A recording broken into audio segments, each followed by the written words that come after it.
right, breaking news that continues to come in as we're focusing on the big candidates from Bihar. Let's get you a news break coming in.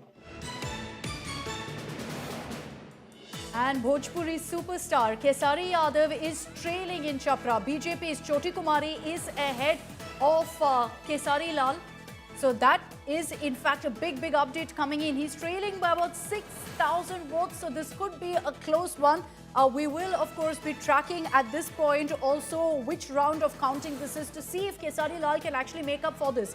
But this is hugely embarrassing for the RJD. They're big guns, seemingly. Not just their veterans, but also the big bang faces that they brought, like Kesari Lal, who is an absolute phenomenon in Bihar, has failed to, at this point at least, create a dent in Chapra seat. He's a beginner in politics, but just simply looking at the kind of following he has, the kind of massive influence and clout he has, as I've seen very often in my own state of Tamil Nadu, a superstar doesn't necessarily turn into a super neta. And that seems to be the case here right now for the RJD in Kesari Yadav, who's trailing in Chapra. I want to bring in Amit Bharadwaj for more details on this.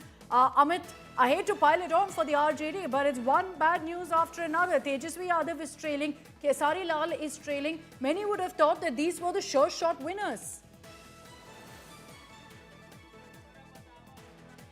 Absolutely right. You know, had it been any other election, possibly you would not have even bothered to go through headlines of this sort, because in normal cases, Tejasvi Yadav cannot be defeated in Raghopur, but that's happening in 2025.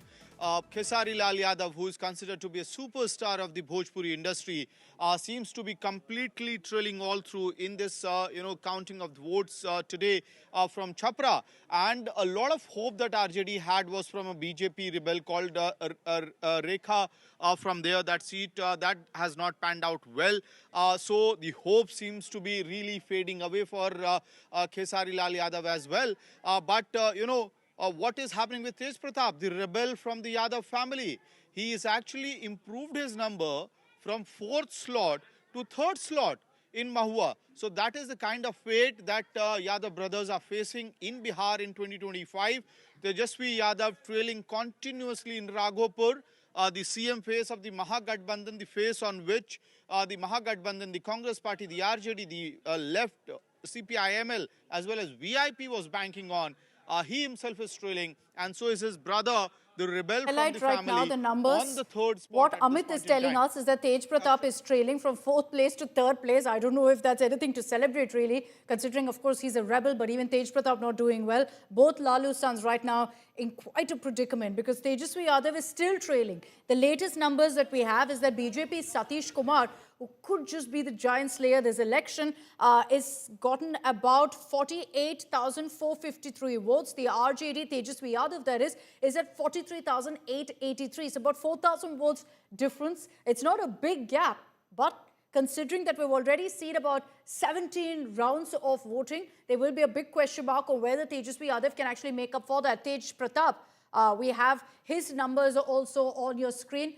Not looking good for him. Right now, he's in 3rd place. He was in 4th place previously. He's bumped up to 3rd place, if that's any sort of consolation for him. But this is going from bad to worse, essentially, from the RJD. I want you to also focus for a moment on that number of Congress. They're at two seats. Forget single digit. At this point, 2 seats is all the Congress can manage. The RJD, of course, is struggling. But the reality is that it's not just the RJD. None of their allies have actually been able to help them also make any inroads. Congress struggling right now. Absolutely disastrous show in Bihar, leading in just 2 seats. They contested 61. And remember that for the longest time, the seat sharing formula wasn't finalized. Why? Because the Congress wanted more. 61 they were given. At this point, it's 2, not even 3, because you see, as those numbers continue to trickle in, as those trends continue to pour in, the Congress now from 3 is down to 2. At one point, they were at 7, and many thought that was a dismal performance, but they seem to be hitting rock bottom now.